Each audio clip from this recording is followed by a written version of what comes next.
I trained a guy, right, who went on a stag do into the Wop Wops, which is I beg your pardon? New Zealand. Yeah, exactly. Which is a New Zealand terminology for countryside, up into the forests, into the hills and things. The Wop Wops? The Wop Wops. I love that. Yeah, the Wop Wops. It was part of a stag do, and they stayed with a guy who I think he may have had a TV show on Discovery Channel. Oh, wow. So this guy was reasonably well known as a sort of survival expert. It's a great stag do. Yeah, absolutely. And this guy, this sort of survival expert, had prepared a brand with the guy's wife's name. Oh. And they branded his arse Amazing. with his wife's name. Oh, that's Far love. out. Does that get any more Kiwi as a stag do? That's pretty much as New Zealand as it gets, isn't it? Oh, that's amazing. I love that. I wouldn't have done. God, that must have hurt like hell. Hello, Tom. Good day to you, Sam. I almost said good morning, then I panicked. Good evening. No, good day. Good day, good day. Let's be inclusive. Yeah. For all of our listeners around the world, including, I'm thrilled to say, Tom, we now have 2 listeners in Sudan, which I'm very excited about. That's truly international, isn't it? Wow. Yeah. Did you think they're expats? You know, someone from the USA, the UK, maybe? That's strange, isn't it? I hope not. I'd like to think we're providing education to African nations in need. Well, I did. I talked about Egypt last week, didn't I?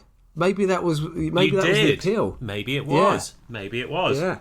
Drawing in listeners from different parts of the world. Yeah, and we have 2 from Kazakhstan as well. So there we go. Are you serious? Everywhere we mention, we get 2 listeners from. Excellent. Antarctic? No. Actually, no.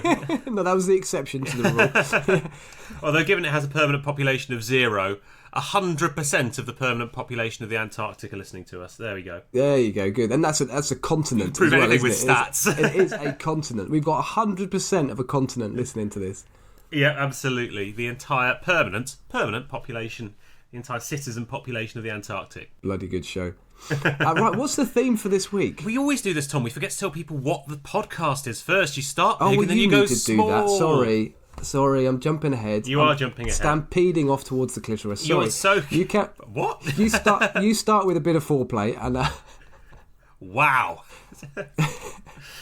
Okay. Have you not seen that Monty Python sketch? I have seen that Monty Python sketch, yes. I know the one you're talking about, but lacking any kind of context.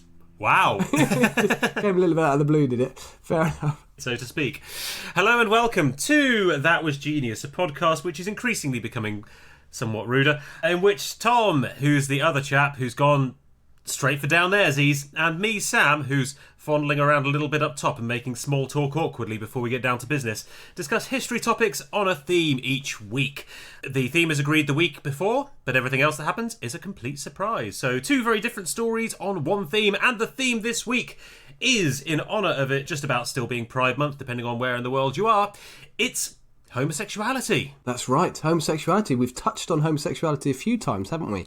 We have. This week, we're dedicating a whole episode to homosexuality. homosexuality. I have a feeling it might be a little bit ancient Greek. I don't know why. I'm just getting a feeling.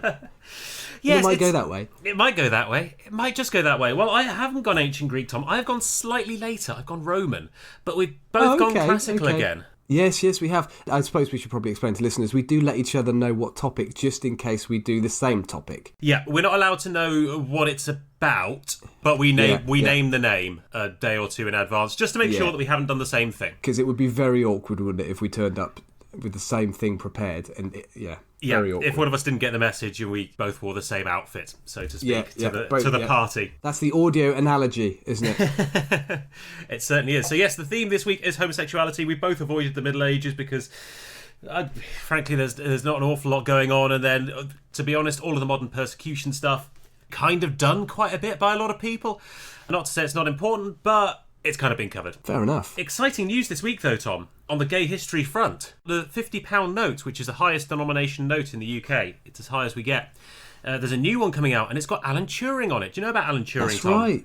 Yeah, absolutely. So this is breaking the... What code was it? It was the Enigma code. The Enigma code, that's right. Obviously, there was a huge team of men and women responsible, and the women don't get nearly enough credit for their role in it, who were responsible for breaking down the German Enigma code in World War II, which was the code that sent all of the commands to all of the German units. And Alan Turing was kind of the key code breaker who did an enormous amount of work, but was born with the absolutely inexcusable criminal attribute of being gay, which was illegal in Britain at the time, and he was horribly persecuted and chemically castrated because of it, and ended up committing suicide as a result. It's a horrible story. Yeah, that's debatable, isn't it? That is debatable, but it is. There is yes, an argument. Yeah, but basically was horribly persecuted despite his incredible role in World War II, and he's now been put on the £50 note. So there we go. A man who contributed a huge amount and had an enormous national worth, but who was never accepted because of who he was, is being put on the banknote of enormous worth that's never accepted in any shop. So there we go. Nice. See what you did there. Excellent. £50 notes, by the way, for our non-UK audience, are only really used for tax avoidance. They're used for paying builders cash in hand. Or presents from your auntie. Or presents from your auntie, if you've got a particularly generous auntie. Yeah, then they're just not to impress you. They're not accepted anywhere except by criminals. The only other thing is a £5 coins. That's the only thing slightly more exotic. Yes, indeed, which you very, very rarely see. You only ever really see them advertised for £30 in collector's editions. Yeah, exactly, on eBay. I've actually got a couple of these. I've got a couple of £5 coins in the drawer next to me. At my desk. I do indeed, yep. In honour of Alan Turing and the fact that neither of us are wealthy enough to have a £50 note, and you live in a completely different country, maybe we should toss it. Yeah, let's flip that today. Are you willing to wait for me to go and get the keys to my safe so that I can get it out? I'd love that you're so tight-fisted that you keep £5 in a safe. It's also got my passports and a number of other important things. Oh, blah, blah, blah, blah, blah. Wait a moment, please. Wait a moment. I'm just... Well, since I usually run off and Tom does silly impressions of me whilst I'm getting my post. Okay, I'm Tom Berry. I like to train people whilst I sit and scratch my arse and tell them what to do. And I pretend that I'm a fitness professional. Hello, are you back? Yes, were you making sillies while I was away? No. What have I got here? Okay, I'm just emptying my safe deposit box now. Sorry, I've better get close to my microphone. I've got I've got 50. Oh, I've got a £50 note. I've got two. Have you? It's got. Yeah, here we go. This is from my auntie. That used to be Matthew Bolton. It was Matthew Bolton used to be on it. Famous industrialist. Okay, well let's flip the £50 note. No, wait. This is getting even more exciting. Okay. I've got an excellent picture of me from university. Very handsome chap. Oh, what else have I got? This is Japanese currency, I think. Oh, yes, this is very exciting. I've got some dollars. Oh. I've got some American dollars. How many of them have I got? Ooh. Are they called a buck? I got about $10. Or a dead president. Or a greenback. A greenback? Yeah. Sounds like a dragon. Okay, I found my £5 coins. Excellent. Right, listen to this. Ooh. Weighty. They are. The first one, what's that got on it? It's 1947 to 1997. Oh, wow. The second coin is actually the millennium. Ooh. So it's celebrating the millennium. Right, I'll flip that one. Do you want a picture of Her Majesty, God bless Elizabeth II, God bless? God bless. Or would you like 1999 to 2000? Well, Tom, I think given that this week's topic is homosexuality, I'm going to go for the massive queen. Oh, I like what you did there. Yeah. Excellent. Right, I'm going to flip it. Oh, oh, you get the queen. Excellent. Sam wins. I even put that on the back of my hand. I did it real proper like. I think I'm going to let you go first this week. Oh, God, all right. Well, give me 5 minutes just to pack up my safety deposit box. All right. All my life back in. My valuables. My valuables. There's my passport. I'll put that away. Rattle my keys in front of the microphone. Jiggle, jangle, jiggle, jangle. This is indeed a rich audio tapestry. It is. I'm just going to have a drink of my hot ginger as well. I beg your pardon. You've got Prince Harry there. Boris Becker. No, I've got a cough. Have you noticed I'm sounding a bit sexier than usual? I had noticed. Well, you couldn't sound much sexier, Tom, if you tried. But there's definitely something going around at the moment. I've got a cold as well. Probably not the same one, bearing in mind where I live and where you live. No. No, it's definitely the same one, and I'm blaming you for giving it to me, despite the fact we've not actually seen each other in person for 4 years. Yeah, it probably is 4 years. Anyway, so I have decided to talk about Pelopidas, Thebes, and the Sacred Band. Have you heard of any of the above? Vaguely, but I can't think where from. So this is going to be an adventure for me. I think I've heard of the Sacred Band. I think you'll find this one fascinating. I think you'll actually enjoy this one.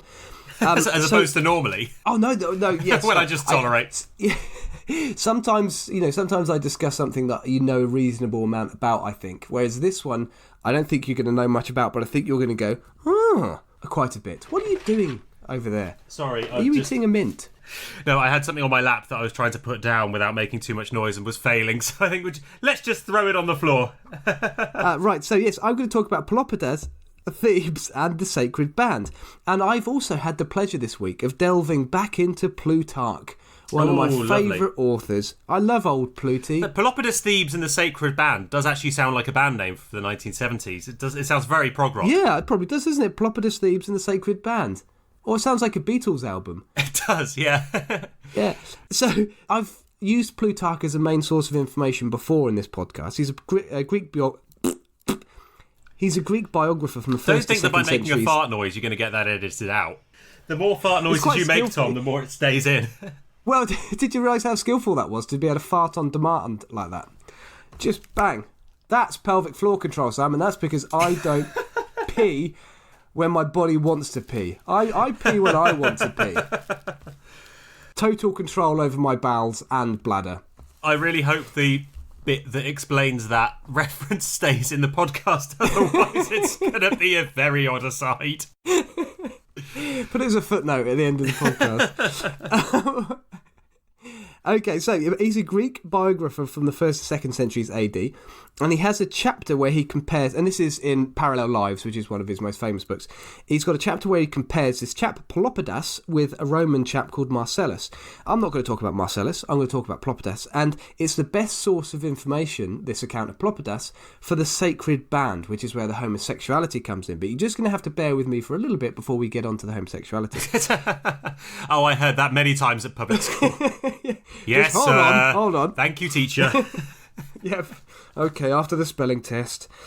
So Thebes was a very important city during the Mycenaean period, up until the late Bronze Age collapse, which I discussed last week. You did. And then after the Greek Dark Age... Yeah, I know, I'm just linking it all together.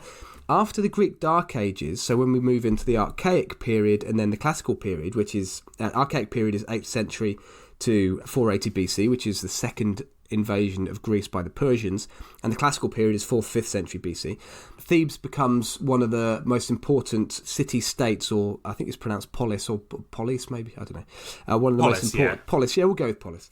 It becomes one of the most important city-states or polises in Greece. Poli. Yeah, I don't think it's pronounced polis. I think it's got a slightly strange pronunciation, but polis seems to be the most sensible way. Anyway, and so it's one of the major city-states alongside Sparta and Athens. And I can't go into too much detail about the allegiances because I'll go on forever, but the allegiances between these three main city-states and also the other smaller city-states changed quite a lot, particularly when faced with external threats like the threat from the Persian Empire. Thebes is closely associated with a lot of well-known Greek myths, so Heracles and Dionysus, closely associated with Thebes. Dionysus being the fun god. He's the fun god. He's the one who likes to get pissed and enjoy theatre and shag. And lots of Athenian plays are also set in Thebes, and this is quite interesting as an aside, and that's largely because we have a lot of written evidence from Athens. We don't have a huge amount of written evidence from Thebes for various reasons. And the Athenians used to like to address rather edgy topics like violence, incest, these sort of dark themes, and kind of like to put that in Thebes because it's sort of a little bit further away from home. It felt a little bit more comfortable to explore those themes in some other town. It's like setting gritty dramas in bad cities. Yeah, and sort of a foreign city, Baltimore, so it feels a little bit less close to the bone.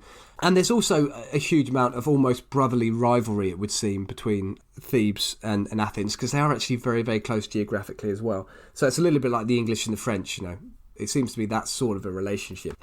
Pelopidas, now I know it sounds like a sort of comedy Greek name, quite a funny one to pronounce, a little bit like... Sounds a bit like poo. Plop, yeah, plop, plop. Plop goes the turd in the toilet. It's a little bit like... Oops, I did a Pelopidas. It came out of my sacred band. Have you heard of Testicles? So there's Testicles. He's Testicles. Yeah, the ballsy warrior. There's a few other famous comedy... Well, not famous. I made them up. And I think a number of other people have made them up thinking they were also being creative. Spectacles. Spectacles was the short-sighted statesman. Yep. It's the dwarf all over again, isn't it? Yeah, I've got a whole list. I've got 50 of these. Popsicles was the permanently cold philosopher of Athens. We got Recycles, who's the playwright who wrote Pizza Bosses. Ruined the punchline. Who wrote the play Pizza Boxes Go in the Green Bin. And then there's Barclays, who's the poorly prepared military commander. So those are a few of my funny Greek names for your enjoyment. Very good. My personal favourite is the consistently outdoors philosopher Lostakis. Nice. who's always sitting on his front doorstep. Yeah. Always. Yeah. Try to look inside, Tom. Try to look inside. Which pot did I put it under? Pelopidas was from an honourable and wealthy Theban family. The Pelopodopodos of Thieves. The Pelopodopodos. That's the name of the book. Yeah. Yeah, I suppose it could be, couldn't it? Because, you know, the Odyssey is about Odysseus.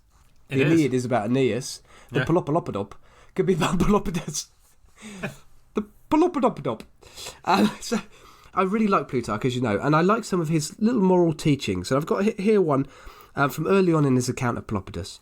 Because Pelopidas was well known for being very selfless and for using his wealth to help other people who deserved assistance and aid. So he was a very modest chap with his money. A quote, "For most wealthy men, as Aristotle says, either make no use of their wealth through avarice or abuse it through prodigality, and so they are forever slaves, these to their pleasures, those to their business." Something for us all to just consider for a moment there, Sam. Indeed. A little bit of sage Plutarch there. Sage. Yes. Yeah, lovely colour. Kitchen walls. Pelopidas, one of his best friends, was a chap called Epaminondas, a king of Thebes. And oh God, this is a mouthful. Why do you do this to yourself, Tom? I know. I've even tried to write it out so it's easier for me to say. Epaminondas. There you go. Such a mouthful. So Pelopidas was the fit and the strong one, and Epaminondas was the intelligent and wise one, and they were both sort of politicians who were very, very close friends. They worked very, very well together. At the Battle of Mantinea, 385 BC, probably haven't pronounced that right, but hey, the two fought for Thebes in an alliance with Sparta against the city of Mantinea. And in this battle, Pelopidas was severely wounded, but Epaminondas comes to his aid and defends him bravely before the Spartan king rescues them both. So they're very, very close friends, and that's quite a famous story from Theban history. It's quite important I give you a bit of background about the relationship between Athens and Sparta, because it'll set up the Sacred Band nicely. At a later date, the Spartans, with the support from within Thebes, managed to attack Thebes and take over the town. So the Spartans had been envious for quite a while of Thebes' growing power. Sparta, Thebes, and Athens seem to have this sort of brotherly rivalry that often turns incredibly violent and with thousands of people's deaths. Like all good brotherly rivalries. Yes, absolutely.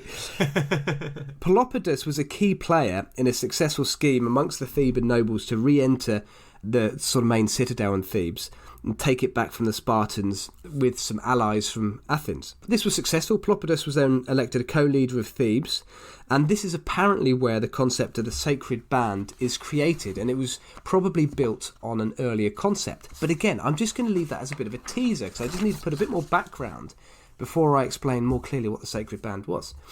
Athens then decided to side with Sparta after this incident, as Sparta led a military campaign into the lands surrounding Thebes, the sort of Theban sort of sphere of influence, if you will, so the cities that were loyal to Thebes. Sparta saw that Athens had pissed off Thebes by being a bit of a turncoat, and so one of the Spartan generals attempted to take Athens sort of off the cuff, knowing that the Thebans wouldn't come to Athens' aid. Are you following this? It's really quite confusing, isn't it? It is quite confusing, but I am following. I'm there. I'm in the room. I'm just listening at the moment. There's a time to make dick jokes, Tom, and a time to listen, and right now I'm in listening mode. Yeah, you're getting the idea. Yeah, you're getting the idea. You're sort of getting a feel for this interrelationship between these three major powers in Greece. Dick jokes will come, don't you worry. Hey! Athens and Thebes thus teamed up against Sparta. So by Sparta doing this, they actually managed to push Athens and Thebes together. Right, now we have the Battle of Tagra. And again, for anyone who is fluent in ancient Greek, I do apologise, my pronunciation is probably going to be slightly off here. There were quite a lot of ancient Greek words to try and remember. And this is 375 BC. Pelopidas finds himself in a position where the Theban army needs to fight a much larger force of Spartans. There are 300 Thebans But it's their crack fighting squad. It's the Sacred Band, which was, as you know, in this time it was all hoplites.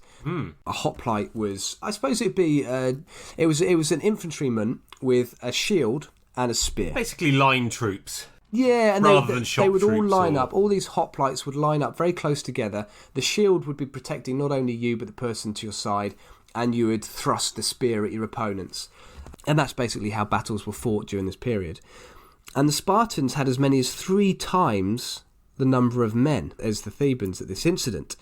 And this was the first time that a numerically superior Spartan army had actually been defeated. So it blew apart the idea that the Spartans were unbeatable, which had been a sort of concept that had been quite prevalent in Greece at the time, that the Spartans were the preeminent military force. And this is where we find out from Plutarch about the Sacred Band, because it was a Sacred Band that fought this battle.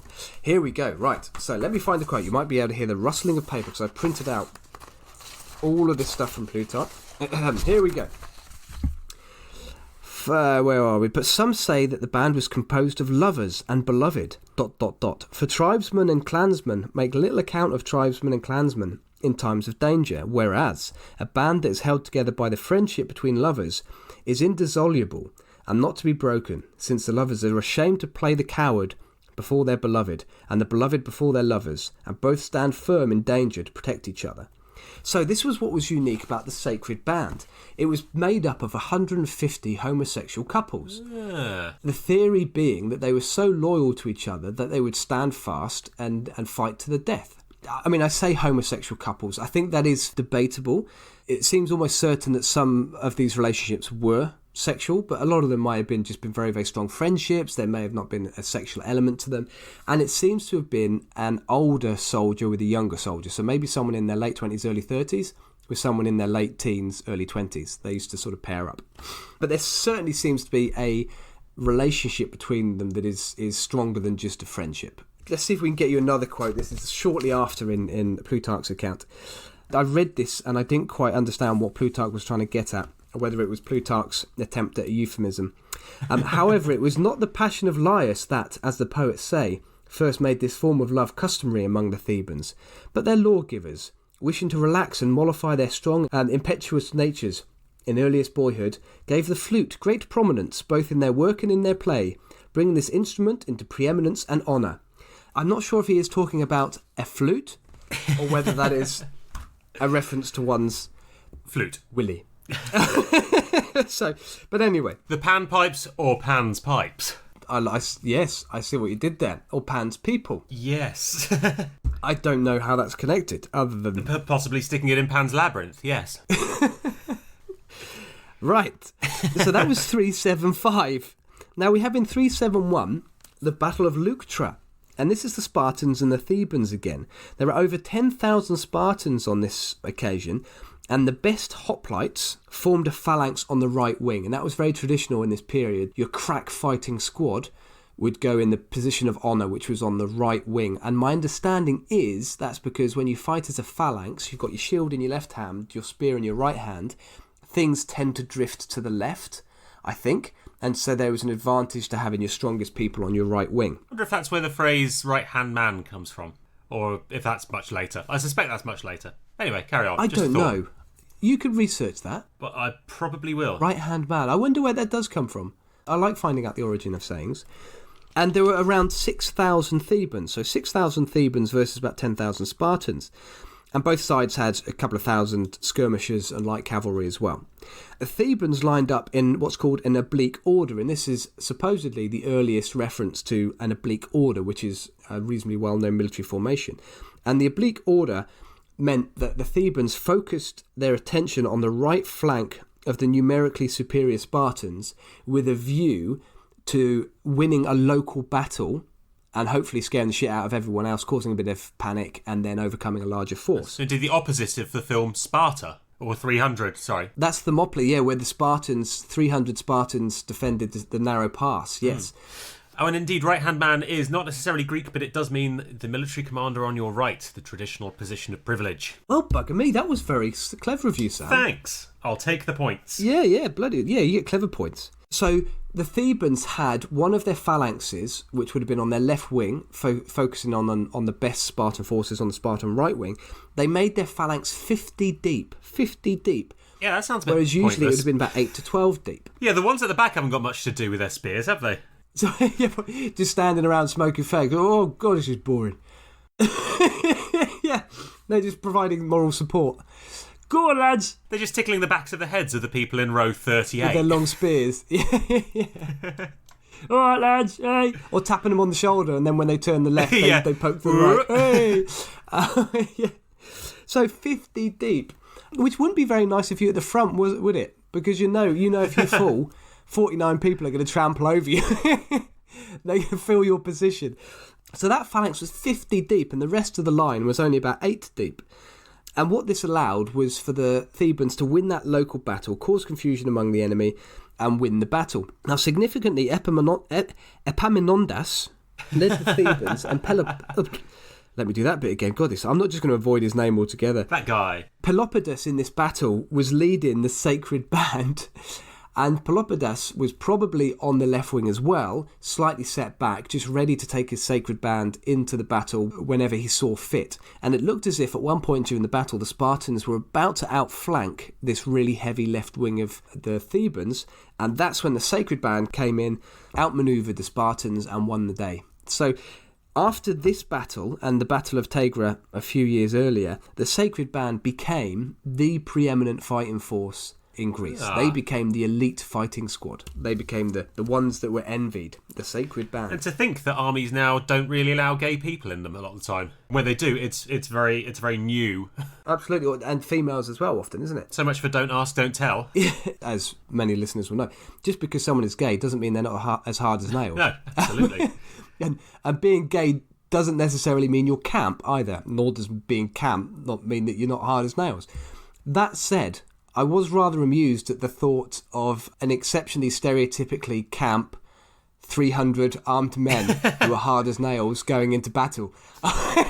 Yeah. And destroying everything in their path. Oh, you dirty little Spartans. Come here, you. I am going to put my spear right through your chest. I imagine most of our listeners, if they're into history, you kind of know what the standard Greek soldier looks like. They're quite fabulous. The baseline Greek soldier. Oh, they are. Very shiny bronze steel, a beautiful plumage on their helmet, absolutely wonderful featherwork, short shorts. Oh, a lovely short tunic. And some very decorative armour with rippling muscles on it. The baseline is camp. Yeah. So I want to see where these guys took it. I want to see where the Sacred Band went, because I'm imagining 300 full-on drag queens just storming down the battlefield in their heels. In their high heels, struggling to keep up, wobbling at the ankles. But again, destroying everything in their path. Damn straight. Playing Kylie Minogue out of the speakers, banging it out. Euphoria. Just want to start singing "I Will Survive," and the person on the front row of the 50 deep phalanx is like, "All right, piss off, Gary." It's raining men. Hallelujah. As the smack them around the head with their handbags, flying off cliffs and into rivers. Hallelujah, it's raining men. These big burly Spartans. It's going to be like one of those sporting montages, isn't it, from a chick flick comedy? Oh, promised myself I wouldn't do any stereotypical jokes this week, but there we go. Oh, I don't think people mind, Sam. I don't think it's coming very much from a place of love and respect, believe me. Yeah, all of our banter is. I think if you're not willing to take the piss out of someone. Anyway, I remember watching a YouTube video. This is quite a while ago now, but it was a CCTV camera footage, or it was someone on their mobile phone poking their head out of a window, and it was a group of lads outside a club picking on a big black gay guy. And this black gay guy is giving it all that, "Oh, behave, boys. Oh, leave me alone. Oh, don't. And then, obviously, this guy just gets to his threshold where he starts to feel threatened. And it's funny as fuck, because the high-pitched voice disappears at the click of the fingers. He has a deep fucking resonant voice, and he goes, "You lot can fuck right off." And he just starts having a go at them. It was just brilliant. Good. So, yes, we move forward now 33 years to the Battle of Cheronia. One of my favourites. 338 BC. Again, pronunciation probably all wrong. Oh, you like that battle, do you? It's a goodie. Oh, beautiful. Do you know why it's so good? It's got Alexander the Great and his dad, Philip II. So we're talking... It does. The Macedon... It's got the whole family. Yeah, it's a family affair. It's the Macedon Empire that is forming under Philip II, and his son, Alexander the Great, is at this battle. The Macedonian sarissas, which were longer spears. Now, we have talked about the phalanx. The Macedonians famously created this empire with some military innovations, and they were really, really well thought through, clever, really very clever military innovations. Like longer spears. Yes, they assessed the warfare of the time and thought, I wonder if we made the spears slightly longer, we'd have an advantage. You'd be able to stab them from much further away. Yes, lo and behold, they did. They poked them from slightly greater distance. And it got sillier and sillier and sillier and longer and longer and longer spears until ultimately you ended up with something 50 metres long that required 20 men to handle. But my God, you could get them from a way away, Tom. My God. Oh, you could. And it was basically like a giant snooker cue on a rest. That's what it was. They'd have a series of giant rests, like A-frames, and they'd just poke them with their big snooker cue. It was like one of those poles that window cleaners use. Absolutely, all Lithuanians. Sometimes they help out. So, see what I did there. That was an Eastern European joke. It was a free movement of labour joke. Hey. So there you go. And in this battle, the Thebans are defeated by this incredible military innovation of having slightly longer spears, and all 300 of the Sacred Band are killed because they weren't prepared. Yeah, so with one very long spear blow, they were all just walking in a straight line, all 300 of them, and this 80-metre long spear came through. And the Cyclops had a lovely kebab that night, and that was the end of the Sacred Band. Now, this isn't particularly unusual, homosexuality, or actually it was pederasty, was actually quite common in Theban culture. So Philip II, who I've just mentioned, was the Macedon king, actually spent time in Thebes as a youth, as a prisoner. And there is rumour that during this time he actually had a homosexual relationship with a Theban general, and he was a young boy at the time, so prime example. Yeah. We should probably explain, shouldn't we, what pederasty is? Yes, because we've mentioned it actually before in this podcast. I've bored it up, and it's kind of like a mentoring system in a way, in which the older boy or the older man shows the younger man or the younger boy the ways of the world, and that usually includes, politics. It shows them the basics of public life, of military life, and it also shows them what goes where and what you do with it. So there was quite often a sexual element to it, and it didn't necessarily mean that there was any kind of relationship. It was kind of just a sort of a half teacher, half friends with benefits kind of arrangement that had the added benefit of meaning that the local boys weren't chasing after the local noble women, and so there weren't any unwanted pregnancies that would, waste a valuable son with an unworthy marriage because he'd accidentally gotten someone pregnant. So it was a system of the time. Shall we say? It's a fantastic summing up, and you can see how it is a cultural development designed to solve a problem. You're probably right. It probably was a problem associated with young men going around trying to shag anything in their path. Yeah, it was a combination of mentoring and contraception. Contraception. Yeah, yes. And it was rife. Theban culture was renowned for its pederasty. Oh yeah, I mean throughout Greece and Rome as well. It was very common in the Roman Empire. It's only really died out, I think, quite a long time after the Roman Empire, actually. It lasted for quite a while. Yeah, through the Catholic Church. Oh, they had other means. Yes. It's not completely died out, actually, has it? Let's be honest. It's just on a more massive scale now. It's more institutionalised, possibly. Yeah. And there was actually a lot of homosexuality in Theban myth as well, and, as you alluded to, extend that to Greek myth in general and Roman myth. The founding myth of Thebes actually involves a character called Laius raping a king's child, and I think I read somewhere that that's actually the... Yeah, and I think Greek. I read that that's the earliest example of homosexual rape the earliest recorded example. The old cultures and traditions are the best, aren't they, Tom? Yes. Heracles supposedly had a gay relationship with a chap called Iolaus. I think I pronounced that wrong again. Anyway, and there was a shrine to him in Thebes where the sacred band members actually made vows to each other, made vows of love. And there's even homosexuality in the story of Narcissus, and Narcissus was associated closely with Thebes as well, as far as I understand. So there you have it, Sam. That is the story behind Thebes and the Sacred Band and Pelopidas. Fantastic. Oh, that's really interesting. I had heard of the Sacred Band before, but didn't really know much of their story. And now I do. 300 of the finest fighting men, bound by love. 300 big, burly... drag queens. Drag queens, absolutely. With, and never say this to their faces, Tom, spears that weren't slightly as long as the guys next door. Yeah, absolutely. Yeah. If you want a big spear, go to Macedonia. Absolutely. The gingers, Tom. They say that about the gingers. I was also imagining 300 men with leather hats, metal studs, and handlebar moustaches, all in a line. Young man, sort of, get yourself up the street. Wiggling their hips in unison. Big hairy legs poking out the bottom of their leather shorts. 300 leathery hoplites. Wonderful. In the warmth of the Greek sun. Oh no. Oh, chafe. Indeed. Well, Tom. Well. From 300 gay soldiers to 2 gay soldiers. That's right. I am underwhelming as ever with my story today. This is unusual for me, Tom. I'm going classics 2 weeks in a row, because last week I did the Greeks. 2 weeks in a trot. 2 weeks on the trot, and this week I'm going to ancient Rome. Or more precisely, Tom, I'm going to ancient Syria in the late 3rd and early 4th century AD. And I'm going to introduce us to 2 friends and secret Christians, friends by the way, inverted commas, called Sergius and Bacchus. Now, Sergius and Bacchus were 2 soldiers. They were very senior staff officers in the imperial army that was based in what is modern-day Syria at the time.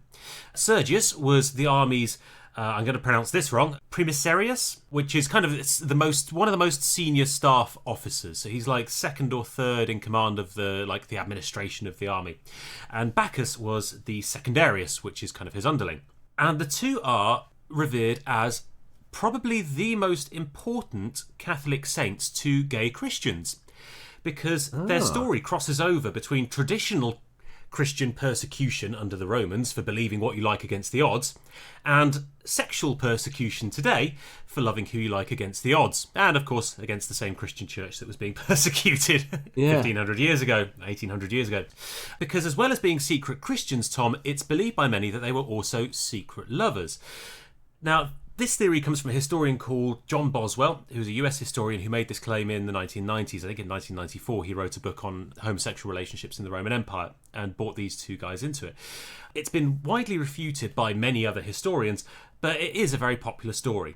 And frankly, fuck it. There's so many holes in this story, like most other saintly stories, or hagiography as it's called, that it's probably all balls anyway. So it's as good as interpretation as any. Let's go with it. Let's go with it. Fuck it. Why not? It's good that you've contextualised that. Let's now just roll and have fun. Yeah. So even if the 2 weren't actually lovers and in a relationship, they were probably erastai, which is a kind of pederasty, as we said before. It's the kind of the older one who was a kind of more senior one, Sergius, showing Bacchus the ways of the world, including what goes where. Yes. So they probably weren't together, but they probably were very, very close friends with benefits, if you like. Anyway, Rome at this time was still very much a pagan empire. Christianity existed, but it was sort of a minor cult, spreading very quickly, but not considered a kind of a threat to the traditional order particularly. So Rome was still pagan, worshipping myriad gods with myriad practices, lots and lots of different religions. Now, the Christian faith at this time, in about the 4th century AD, 3rd, 4th century AD, went through several periods of sort of tacit acceptance and then localised persecution. So the traditional story of Christianity in the Roman Empire is that the Christians were downbeaten and trodden on and had to practice in secret, and that it was all absolutely horrible and they were constantly being fed to lions. And that's only half true.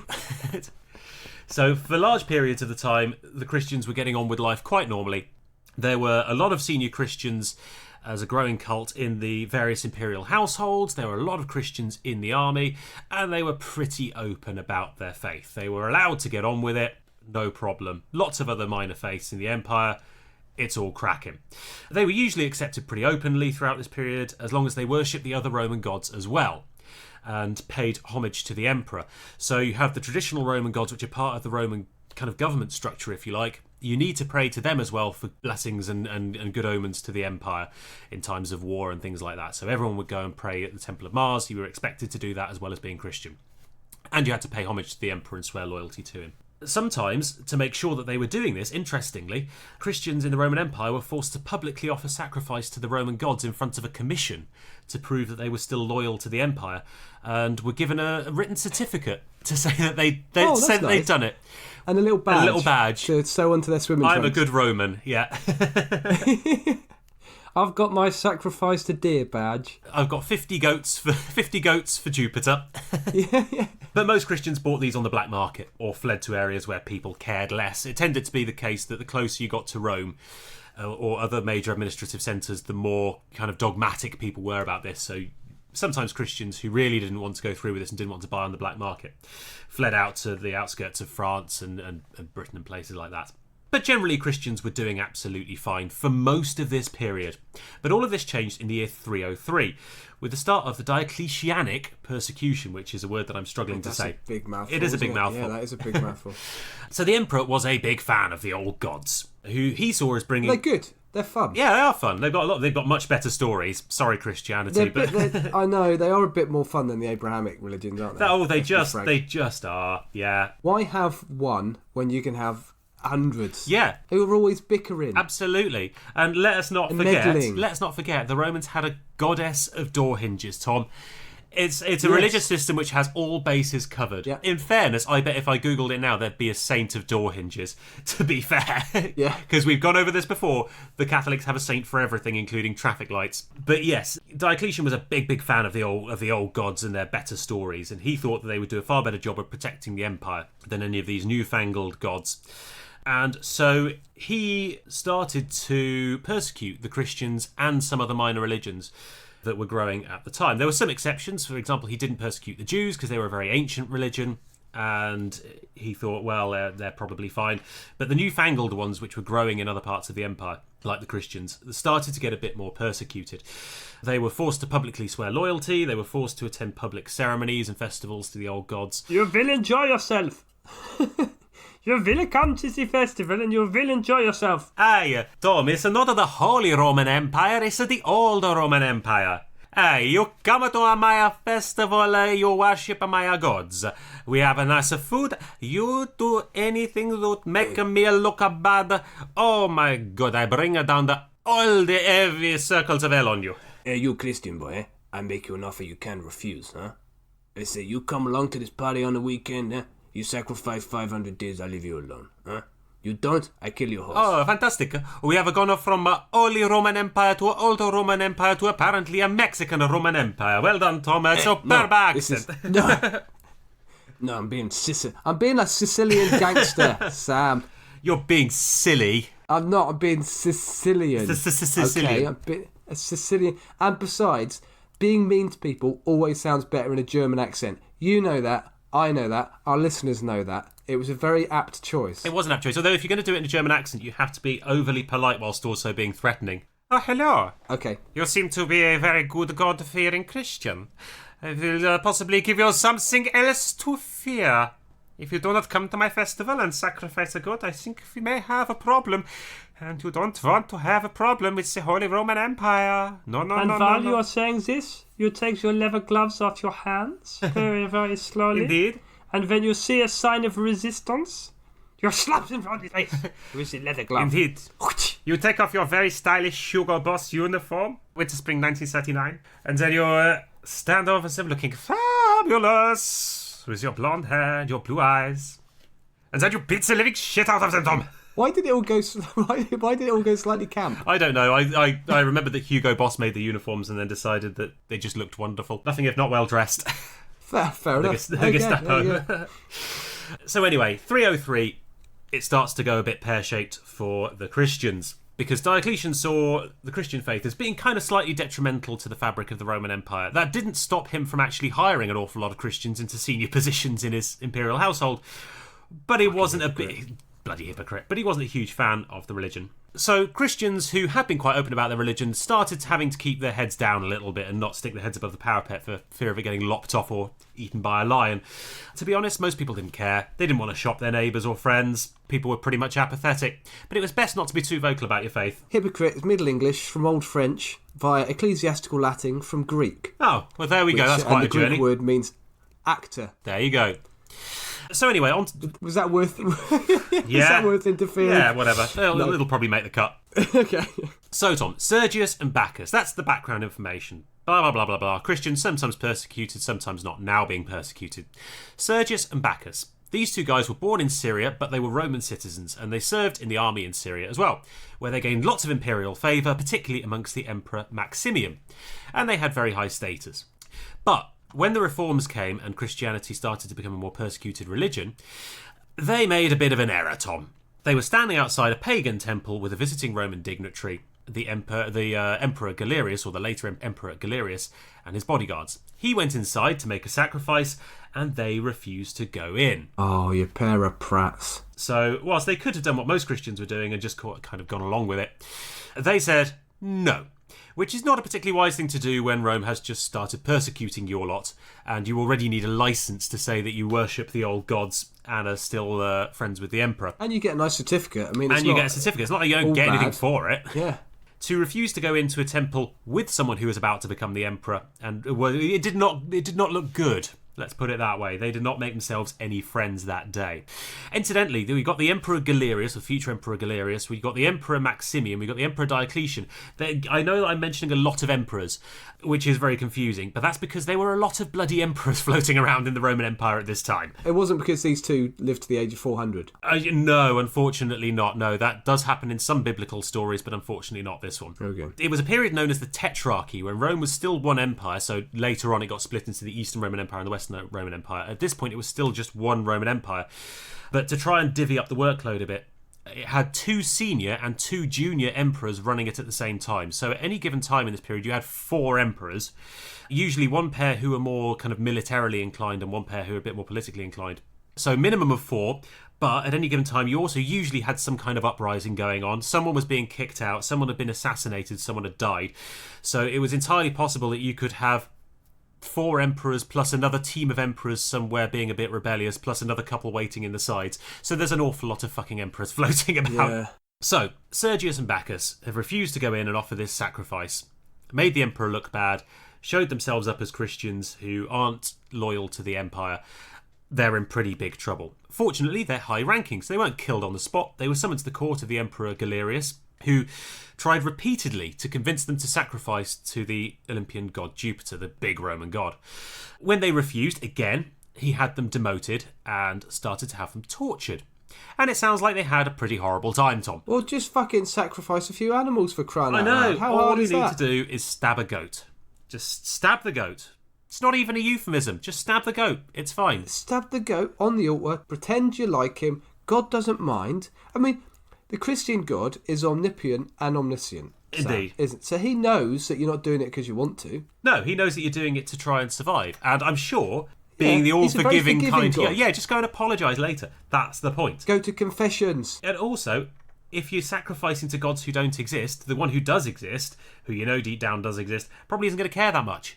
Just putting it out there. I mean, this is still Old Testament times, really. The New Testament's still being written, so you've got angry that's God. Different. No, I was about to say that's different. If it's the Old Testament God, whoa. But no wonder. Still, yeah. He was a bit of a cunt. Git, wasn't he? He was. Yes, he was.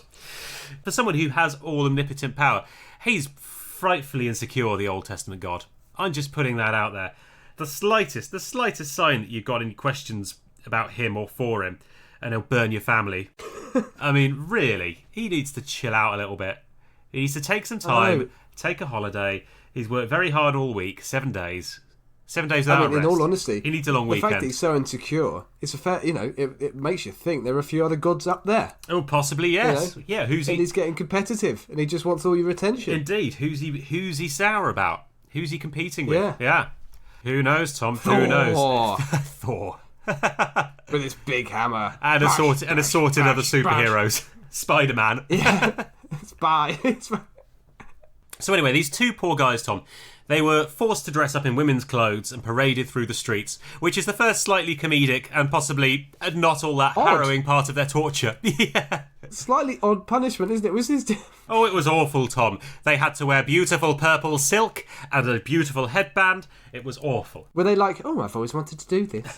Who knows? Who knows? Feeling quite kinky. I like this. This is definitely a punishment. This is definitely a punishment. Do you mind if we go by the forum? I feel like being publicly shamed in the forum. Guys will be there. Yeah. I've heard there's a chariot race on. Should we go there? Yeah. Oh, I'm walking across. Oh, everyone's looking at me. And I feel fabulous. So they were dressed in women's clothing and paraded through the streets. This was actually strange. I know it is. Really it was actually a really punishment. common punishment at the time for people who were considered to be in positions of power in the military that they'd abused. How old was the emperor at the time? Oh, like 8? Oh yeah, presumably. And I'm going to call you Mr. Pooey Pants. And you're going to have to walk dressed as a woman. Mr. Pooey Pants. They were then sent off to be tried for their crime of impiety against the gods. And they got, by all counts, Tom, they got a pretty sweet deal. The Romans really did not want to punish these two. It was arranged that the judge would be a guy called Antiochus, who was another senior military officer, so already kind of sympathetic to them, and was also an old personal friend of Sergius.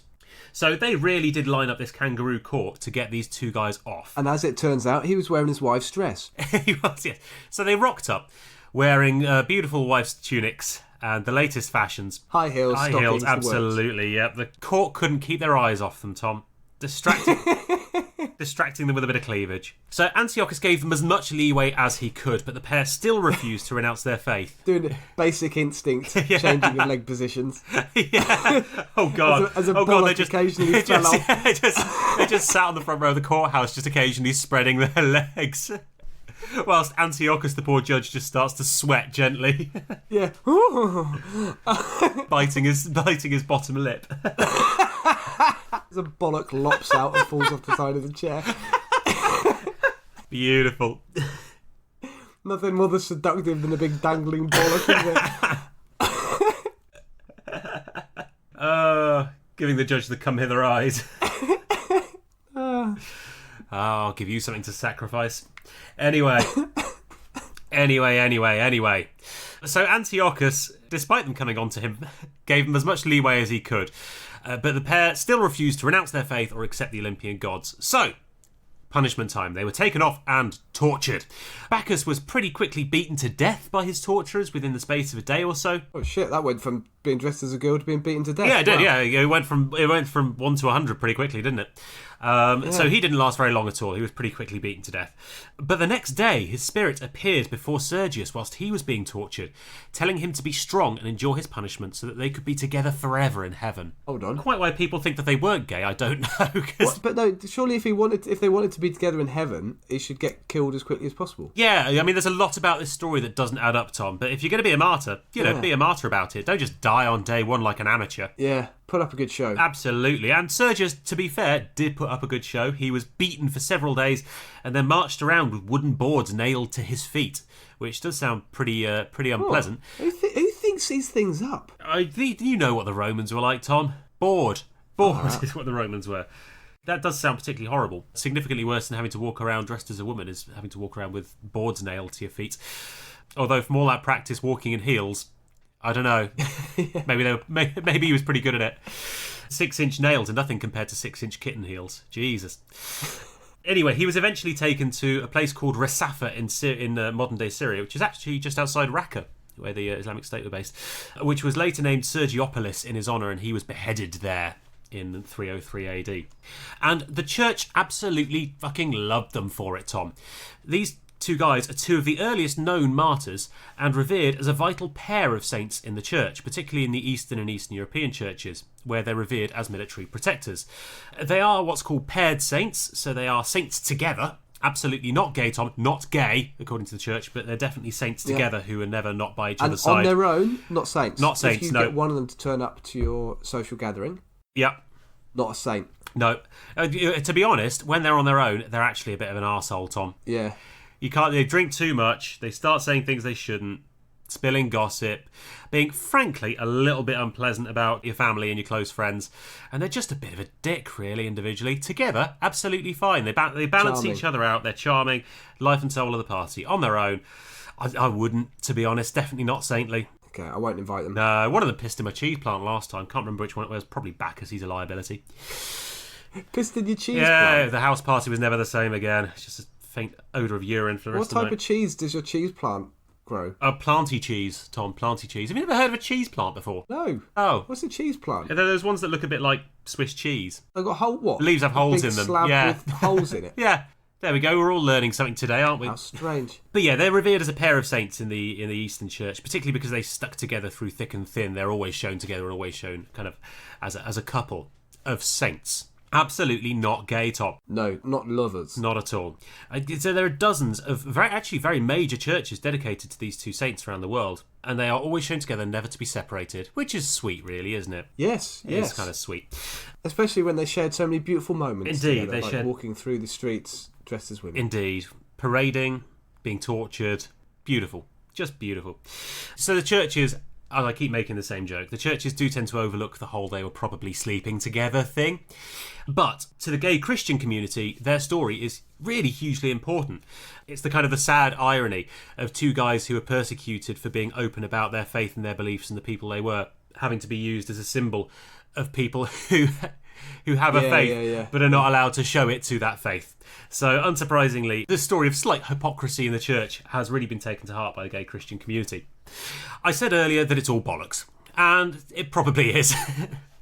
Most religious history is frankly bollocks. I had to study hagiography, which is the study of saints at university, and it's all absolute nonsense, and academics get in a right tizzy about it, but it's all written by monks hundreds of years later, and there's never any contemporary accounts of this stuff, so it's all nonsense. And this is the case as well. So let's tear the story apart a bit just to finish us off, because actually the gay, or at least sexually experimental side of it, is probably the most likely part of this story. Oh, okay. Despite being the most controversial bit. The account of the saint's story, their Passion, as it's called, was written hundreds and hundreds of years later, and it gets a lot of things wrong. For a start, the emperors in the story are all wrong for the time frame. They're not massively, but they're all a few years out. The idea that two senior officers in the army would be secretly Christian is nonsense, because they supposedly died in the same year the persecutions began. And before that, Christians were pretty well tolerated in high Roman society. So there's no way that they would have been secret, because they'd have been in the army for donkey's years and everyone would have known that they were a Christian already. Yeah. So there certainly wasn't anything secret about it. Places don't add up. They're supposed to be in places that didn't exist at the time and weren't in places where they really should have been. There's a bit in the story about monks finding their bodies, which is completely untrue because there's no evidence of any monastic activity for hundreds of miles around. In fact, it's entirely likely that the stories of Sergius and Bacchus have been mixed up with an earlier story which is otherwise lost, the story of Saints Juventus and Maximinus. And they've all gotten confused and conflated over the years. So anyway, it's all nonsense, but it's a lovely story of torture and love that is now held in very high esteem. And it's the symbolism really that matters, Tom, because it would, as we both know, be totally unlike a religious organisation to centuries later ascribe one interpretation of a possibly entirely fictitious event as the sole and true interpretation, whilst overlooking all other interpretations and nuance, and then persecute dissenting voices and individuals based on that one interpretation. We know, Tom, that wouldn't happen. Religions would never do that. Religions would never do that, because that's not what they're like. They're all about love and acceptance. And complexity. Absolutely, and complexity. And likewise, Tom, it would be... And accepting that you don't know all the answers. Indeed, Tom, That's indeed. That's what religions love. Yeah, absolutely. And also, it would be entirely unlike organised religion to claim victimhood for centuries over perceived discrimination, and then to persecute its own followers or outsiders in exactly the same manner for exploring their own personal beliefs. We know that religions wouldn't do that, Tom, because that's not what they're about. Yeah. In certain cases, within a century. Yes. Go from, within 2 or 3 years. Grossly persecuted to persecuting others. It would never happen. No, absolutely not. It's not what they're about, Tom. It's just not what they're about. So in short, the moral of this story is love who you want to love, Tom, because if there is a God, he probably doesn't care whether you're gay, straight, Roman or barbarian. Although, as you've said, if you don't want to get killed, it's probably best not to make too much of a fuss about it, because he probably doesn't care if you sacrifice a goat to Jupiter every so often. There we go, Tom. Well, exactly. There are plenty of planets in the universe for him to worry about, There aren't there? certainly are. He doesn't give a shit about your life. It really doesn't. We all are, fucking insignificant. God probably doesn't care that much. He's got other things to worry about. A giant game of marbles that he's playing. Oh, good Men in Black reference. Yes, I suppose it is, isn't it? Yeah, that wasn't deliberate, but I think it is a Men in Black reference. The final scene of Men in Black. Yeah, absolutely. Well, there we have it. Well, that was very interesting, Sam. I did actually find that very interesting. Good. I like that story. I'm happy we've been able to delve into classics 2 weeks on the trot. Yeah. Excellent work. Absolutely, yeah. I'm glad too. I even got to talk about fighting. And I got to talk about torture. It's brilliant. Have you noticed that if I'm not talking about people getting lost, I'm talking about people fighting in formation? It's your two things. If it's not phalanxes, it's shipwrecks, Tom. Yeah, absolutely. That's what I like. Well, Tom, we should probably pick a topic for next week, shouldn't we? I had some thoughts, but I forgot what those thoughts were. Well, do you want to do science or slavery? Slavery. Easy peasy. Should we do slavery next week? That's a great topic. Perfect. Slavery's a very good topic. So, slavery it is. Thank you so much, everyone, for joining us this week for our little delve into the history of homosexuality. If you have any thoughts, comments, you'd like to share with us, your own personal stories that you would think we should have talked about and we didn't, do get in touch with us. You can find us on social media. Just search for That Was Genius, and with the one that comes up with a picture that says the Rather Silly History Podcast, or you can email us, thatwasgeniuscast@gmail.com, and we will see you Has anyone ever week. emailed us, Sam? We've had one email. Oh, excellent. What was that about? Wrong number. Viagra. It was about Viagra. Yeah, one of our listeners was promising to be able to make my penis 3 inches longer. I think who needs 5 inches, Tom? Who needs 5 inches? I'm starting to understand. You said we had some listeners from, where was it, Sam? Somalia, was it? Who happen to have Sudan, millions of dollars they want to transfer to us. No, that was our 5 Nigerian listeners. All royalty, apparently. Great. Yeah. Right, and to all our listeners, wherever you are in the world, we'll see you next week. Please do keep on sending us money and penis pills. Bye! See you later. Right before we finish, just a quick word to tell you about our friends at Two Nymphs Walk Into a Bar. It's a cracking little podcast which mixes Greek mythology and cocktails. Because, of course, as all regular listeners to this little podcast know, nothing goes together like classics and booze. Two best friends from high school Latin class tell you about Greek myths and legends steeped in more scandal, sex, revenge and drama than you would ever believe, with the added benefit of a cocktail recipe for each character. Win! So do give them a listen at twonymphspodcast.com. That's all for this week. We will see you again soon.